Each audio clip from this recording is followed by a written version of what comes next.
BBC Radio 1.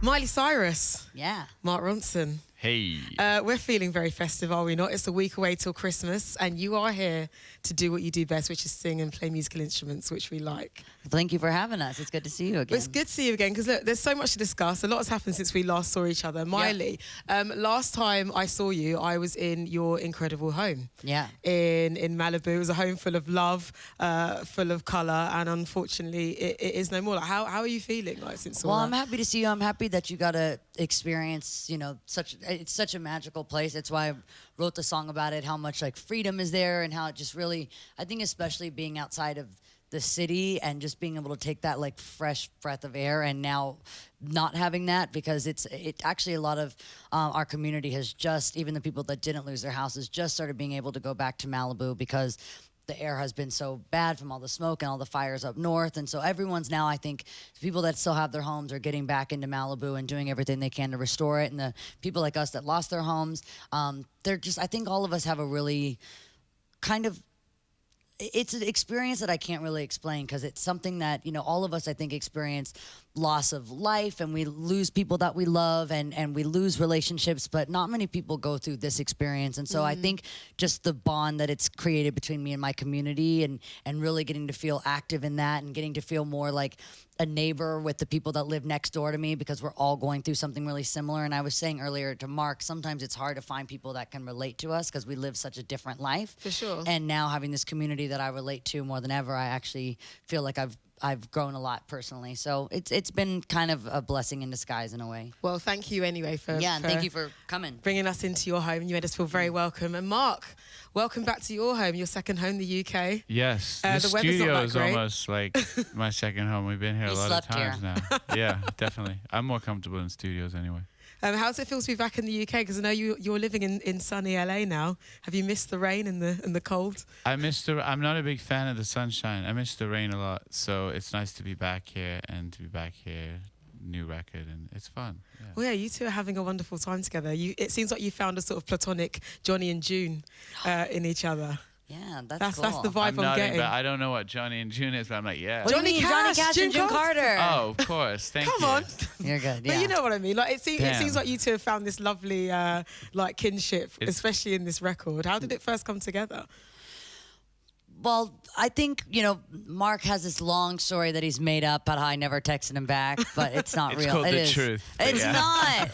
Let's hear the truth. Let's hear He it. can tell his version, then I'll tell mine. Okay, Mark, you tell Dolly has a song called "There's Two Sides to Every Story." You tell yours, then I'll tell mine. So Yeah. here Okay, we go. side number one. Okay, so I saw Miley singing on TV about 4 years ago, and just became obsessed with her voice and trying to work. And I got her number through a slightly illegal means, and I started texting her. That's the first part. I don't know what it even means. Okay.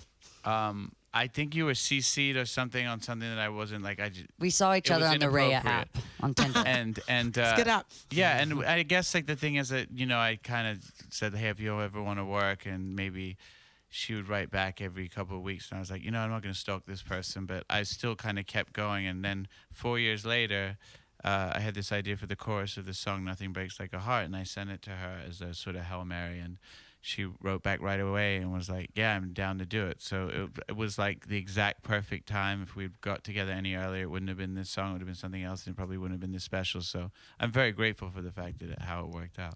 And I say that I've always been a huge Mark Ronson fan and would have never done that to him, because I would have loved to work with him. But I do believe that everything happens in its right time, and this song has been so special. And I think what Mark does so well is take classic songs and make them feel really renewed and make them feel more modern. And that's what I've always wanted to do with country music. And so I feel like I've gotten to use a lot of my kind of roots and kind of make this song more authentically country. And then he's gotten to make it where it still fits right on the radio, and it can be kind of a pop song, which is something that I would love to be able to blend those worlds. You've absolutely achieved that. 'Cause remember the first time I heard it, I thought I actually haven't heard anything like this.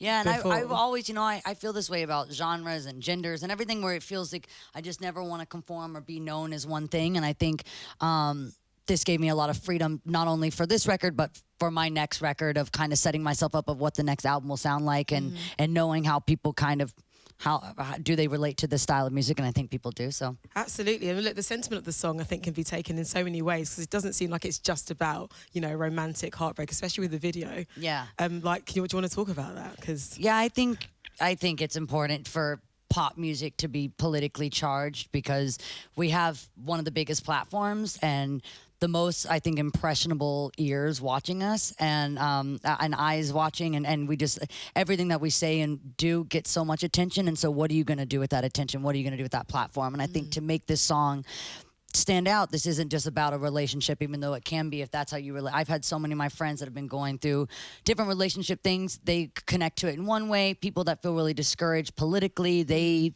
feel it in another way.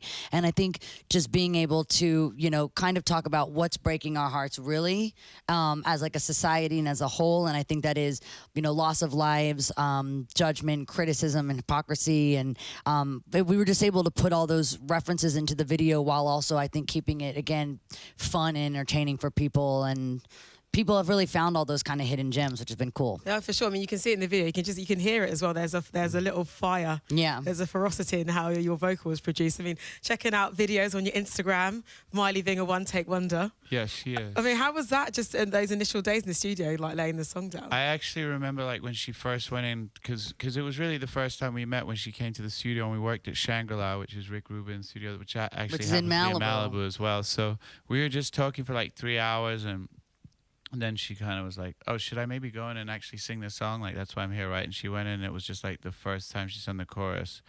I just remember thinking in my head, like, I don't know what I did in a previous life. I get this lucky to like record like some of the most amazing voices of like anybody alive in my generation, and just the way she sings on the song. And then she wrote the verses that night, and the whole thing, yeah, it really was a little bit surreal, and it was like what I had hoped it would be and more.